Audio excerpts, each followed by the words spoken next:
Hey everybody, Some Gadget Guy here with another FFC vlog. These are the video blogs shot using the front-facing cameras on the various phones and tablets and laptops we get to review here on Some Gadget Guy. Today's vlog is being shot on the front-facing camera found on the LG G4, decent little 1080p shooter. And the topic of this vlog is, again, cameras. Taking a second to address a criticism I've gotten on a number of my camera reviews. This comment comes courtesy of an email from Josh P., who writes, "Hey Gadget Guy, love your camera videos, but you should really focus more on still photos. Just a suggestion, keep up the good work, Josh P." And aside from Josh, a number of people have made this suggestion for how I produce my camera reviews. So I just wanted to take a second to explain my general process and how I put these videos together. The reason why I focus on video over still photography is twofold. Reason the first, I actually want to show what these cameras are like in operation, what the general feel of the camera app and software provides when you're holding the phone and trying to shoot photos or videos. How does a camera respond to changes in lighting conditions? How does the autofocus function? I mean, I suppose I could try and follow around with another camera pointing at the screen the entire time,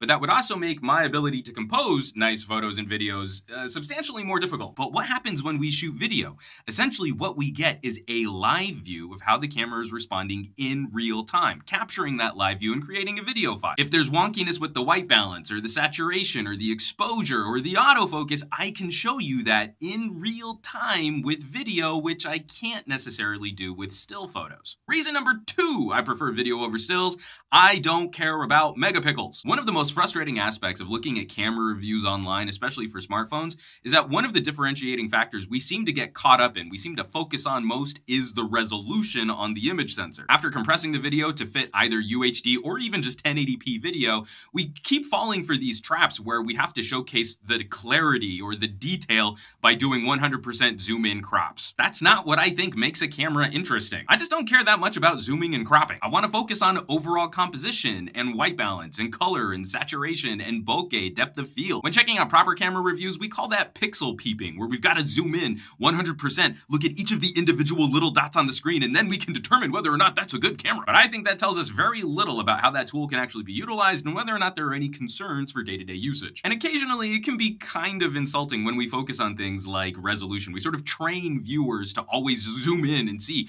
is this a good camera? Can I see all these little details? Like if I turn to a friend and hand them my phone and say, "Hello, good friend, check out this amazing photo of a sunset at the beach that I just took." "A sunset over the ocean photo, you say? Why, let me zoom in and look at all of the detail that you can see in these rocks in the corner of your photo." "Why, the detail in the rocks? I'm sure that's very pleasant, but look at the overall composition of the shot. It's an amazing photo of a sunset over the ocean." "Ah, yes, whatevs. I hear the iPhone camera is easier to use anyway. You suck." So really, I'm just trying to avoid those pitfalls. There are so many things that we can talk about. What makes a camera good? What makes a camera interesting? And I don't want to get bogged down in megapixels. But I have been listening, folks, and moving forward, I will try to at least acknowledge the stills photography side of this equation. Starting with the LG G4 review we just posted, I am going to be trying to produce more, especially as Android cameras start stepping up into more raw photography features. If smartphone manufacturers are going to be giving us better tools to achieve better photos and videos, then I'll acknowledge that in my reviews and we can actually take a look at what those tools can offer us. So for the number of people who have thrown in this suggestion, and Josh P. specifically, thank you for sending in that comment.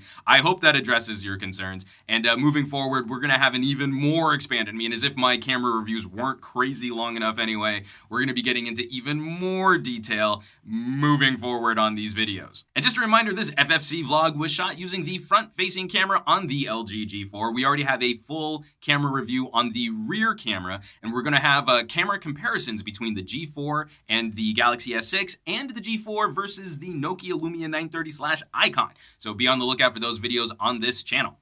As always, folks, thanks so much for watching. Be sure to hit subscribe for more videos like these, and I would not be able to continue producing on this channel if you all weren't out there sharing my videos on social sites like Google Plus and the Facebook and Twitter and the Reddit, so please keep bringing more cool people to the party. Hit that thumbs up button, and I will catch you all on the next video.